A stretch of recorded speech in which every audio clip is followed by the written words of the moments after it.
चीन पाकिस्तान के बाद भारत के लिए भूटान एक नई मुसीबत बनता जा रहा है। पिछले कुछ दिनों में भूटान ने ऐसा बयान दिया है जो भारत की मुश्किलें बढ़ा सकता है। चीन पिछले कई सालों से भारत के खिलाफ भूटान में पैर पसार रहा है, लेकिन भारत को इसकी भनक तक नहीं लगने दी। लेकिन अब चीन के इरादे को लेकर भारत सतर्क हो गया है। बताया जा रहा है कि भूटान में अमोचू नदी घाट में चीन की ओर से बड़े पैमाने पर निर्माण को लेकर भारतीय सेना ने गंभीर चिंता जताई है। अमोचू रणनीतिक रूप से अहम डोकलाम पठार के पास स्थित है, जहां से भारत का सिलीगुड़ी कॉरिडोर चीन की पीएलए की सीधी रेखा में है। ये भारत चीन भूटान डोकलाम ट्राई जंक्शन से कुछ ही दूरी पर है, जहां बीजिंग के सड़क निर्माण को लेकर 2017 में भारत और चीन के बीच सैन्य टकराव हुआ था।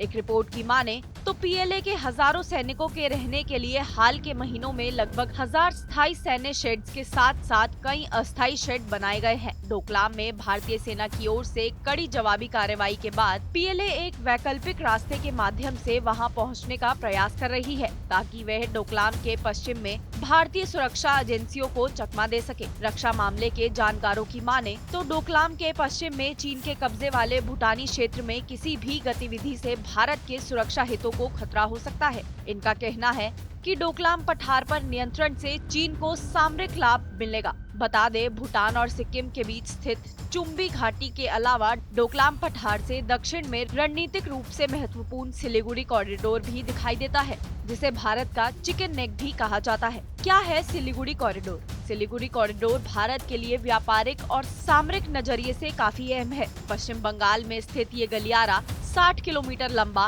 और 20 किलोमीटर चौड़ा है और उत्तर पूर्व हिस्से को बाकी भारत से जोड़ता है। ये एक प्रमुख व्यापारिक मार्ग होते हैं। दक्षिण पूर्व एशिया के लिए भी एक महत्वपूर्ण प्रवेश द्वार है। ये इलाका कई अंतर्राष्ट्रीय सीमाओं से घिरा हुआ है, जिसमें बांग्लादेश, नेपाल, भूटान और चीन शामिल है। चिकन नेक कॉरिडोर से तिब्बत की चुम्बी घाटी महज 130 किलोमीटर दूर है। ये कॉरिडोर भारत के लिए इसलिए भी अहम है क्योंकि यहाँ भारत, नेपाल और भूटान का ट्राई जंक्शन स्थित है, जिसे डोकलाम क्षेत्र के रूप में जाना जाता है, जिसको लेकर भारत से चीन का गतिरोध जारी है। दार्जिलिंग की चाय और इमारती लकड़ी इस क्षेत्र के महत्व को और बढ़ा देती है। एलएसी के पास सड़क मार्ग और रेलवे सिलीगुड़ी कॉरिडोर से जुड़े हुए हैं। इस कॉरिडोर के जरिए ही उन्हें सभी जरूरी चीजों की आपूर्ति की जाती है। युद्ध की स्थिति में सिलीगुड़ी कॉरिडोर भारत के लिए काफी अहम हो जाता है।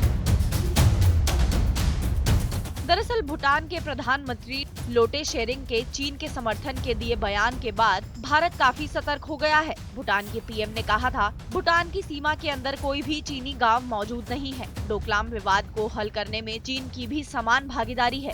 इस बयान के बाद भूटान के राजा भारत दौरे पर आए थे। उन्होंने प्रधानमंत्री नरेंद्र मोदी से मुलाकात की थी और दोनों ने राष्ट्रीय हितों से जुड़े मुद्दों और द्विपक्षीय संबंधों पर चर्चा की थी। आपको हमारा ये वीडियो कैसा लगा कमेंट करके जरूर बताएं और ऐसे ही देश विदेश की तमाम बड़ी खबरों के लिए सब्सक्राइब करें हमारा YouTube चैनल TV9 भारतवर्ष।